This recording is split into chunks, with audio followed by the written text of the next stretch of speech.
Hello everyone! This video is another companion to the SCD chocolate recipe. This time we're going to tweak the chocolate a little and use it to make SCD legal turtles. Turtles are a nice sweet treat that my family would make every year during the holidays. They are easy to make, just a little bit fiddly, they can get a little messy too, but they're still fun. Kids can help by arranging the pecans and they don't require any baking. Just wait a short while for the chocolate to set up and enjoy. Turtles are made from pecans, caramel, and chocolate.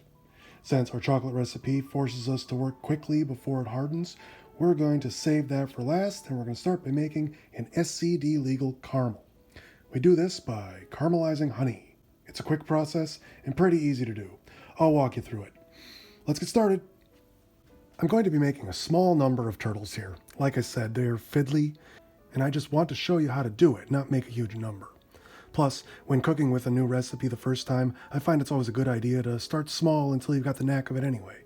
Plus, a little of this does go a long way. We are going to put a 1/4 cup, that's 3 ounces, of light colored honey in a small pot and bring it to a boil over medium-high heat. We are caramelizing here, and that means we're actually going to try to burn it just a little.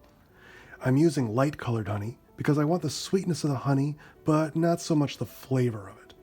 I find that lighter honeys don't have such a strong flavor as darker honeys. As a rule of thumb, if I'm working with a subtle flavor or trying to mimic the flavor of a different product, like I am here, I like to use lighter colored honey. Plus, it makes it easier to tell when you're done caramelizing it. As it heats up and starts to bubble, I like to keep it moving, but I don't want to put a spoon in it. So, swirl the hot honey around the pot. This will give you control and help you see how the caramelization is coming along. If you can't tell how it's going because of all the bubbles or you think it's getting too dark, just lift it off the heat, swirl it around and let it calm down again. Just don't touch it with your finger or try to give it a taste test. Hot sugar is like napalm. It'll burn you pretty bad. Once you get a dark caramel color, remove it from the heat. Get your small whisk and add 2 teaspoons of labneh to the honey, blending as you go. This will make your caramel creamy and help it keep from being so sticky that it pulls your fillings out or hardening like glass. What is labneh? Well, you should know this. It's that yogurt cheese that you've been making for other SCD treats. Labneh is one of your best friends on the specific carbohydrate diet. You make it by straining the liquids out of yogurt. If you want me to make a video explaining this, I will, but I'm pretty sure most of you people watching this are already familiar with how to make labneh, and I will be using it to make ice cream and cheesecake in upcoming videos. Whisk the caramel until it's smooth and pour it into a small bowl. Then put it in the fridge to cool off for a little while. In the meantime, we're going to tackle the next step in making turtles. We need to arrange our pecans. Now, there are no rules here. Arrange your pecans however you want, but the point is to make a turtle with a body and legs. I've seen people make turtles that use a full pecan for the body and each leg and even a head. That's 6 whole pecans in one turtle, which I will not be doing here. I just think that's too darn big. Arrange them however you want on a piece of parchment paper so you can remove them easily when they set up. I'm going to use a single whole pecan for the body and longer cut pieces for the legs. I like to keep my turtles more bite-sized, and it helps stretch out the pecans more. They're not cheap. Cutting pecans can lead to erratic results because they just seem to break the wrong way, but with a little practice, you'll get the hang of it. Once you have your pecans arranged, you're just going to take a small dab of the caramel and plop it in the center of the body, trying to get the legs immersed in it as well. Your caramel is acting like a glue, holding the pieces together, but it should still stay pretty soft and it might run down the sides. That's why we're using parchment paper. Get your turtles all glued together and try to keep your fingers clean and set them in the fridge to firm up while you get your chocolate ready. The SCD chocolate has gotten a lot of attention and many of you keep bringing up good questions about it. What if I can't get my hands on date syrup was one. And now we're going to take a look at the use of paraffin wax in the recipe. I tried to reassure you all that paraffin wax is SCD legal, as it is used to coat the cheeses you're allowed to eat.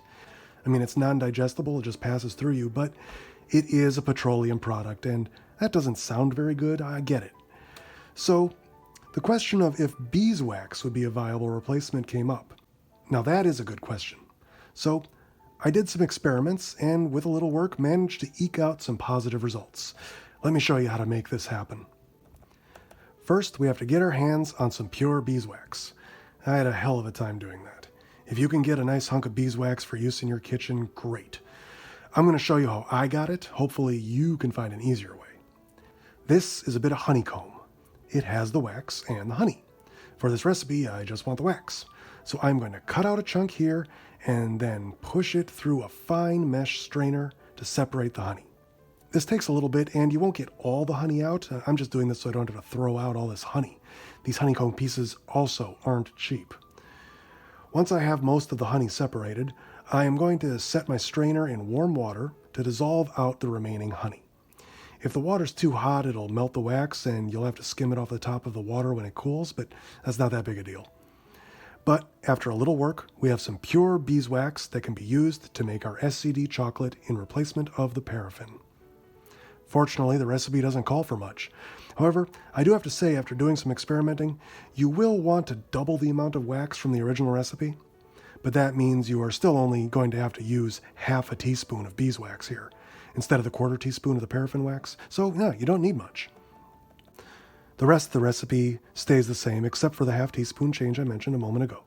30 grams cacao butter, 30 grams date syrup, half a teaspoon beeswax, 1/4 teaspoon Bitrex water. We get our ingredients in a small metal bowl and we melt that over some boiling water. Once it's melted, we take our small whisk and we mix it well in cold tap water. And while I'm doing this, I want to just remind everyone that this is a game of gentle temperatures. While experimenting with the beeswax, I managed to wreck my chocolate by cooling it too fast in the tap water. I thought that avoiding ice water would be enough, but nope, tap water can get too cold as well. So maybe don't use your tap water at its coldest settings. While mixing the chocolate, I noticed an important difference between the paraffin and the beeswax. Not only that it needs more help holding the syrup and the cocoa butter together, hence the increase in the amount, but also that the beeswax hardens faster than the paraffin did. This is actually good news. It gives you more time to work with your chocolate before it sets up. However, it also means that for turtles, you'll want to take it slow. You don't want your chocolate to run off the sides of your turtles. Just add a little at first, which you can do now that the beeswax is giving you more time. Yeah, it's thickened up a little more now. So I'm going to add just another coating of my chocolate here. And then I'm going to put it in the fridge again and let them set up properly so the hard chocolate shell is covering the soft caramel.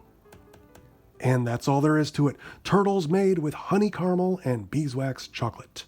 All SCD legal and so delicious. Make them big, make them small, do whatever you want. The sky's the limit. They're not hard to make, and doing so is good practice working with the chocolate and a great way to become more confident in confectionery arts. You can make just the caramel and dip apple slices into it for a caramel apple treat. Pour your chocolate into molds about halfway, then put a drop of caramel into it and cover it up with more chocolate for a chocolate treat with a soft caramel center. Or mix some crushed pecans or walnuts in your chocolate and pour that into some molds. In fact, if you do make a mistake with your chocolate and it winds up all goopy and not setting right, don't throw that out. Save it and use it for a soft, fudgy center in your chocolates. Just because it's not the right texture doesn't mean it's no good. It still has the right flavor. I've taken that goopy chocolate and turned it into chocolate mousse, chocolate ice cream. That's something I plan on showing you guys in future videos. And that's it. We're done. Let me know how these turtles turn out for you. As always, I'm here to answer any questions you may have. Wishing you all the best of luck. Goodbye.